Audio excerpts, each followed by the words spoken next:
How to recover deleted videos from iPhone. Hello everyone. In this video, I will show you how to recover deleted videos from your iPhone.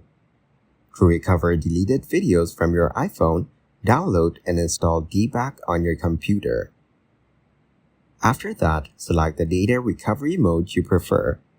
Then, choose the deleted data type and run the scanning process. All data, either deleted or existing, will be presented.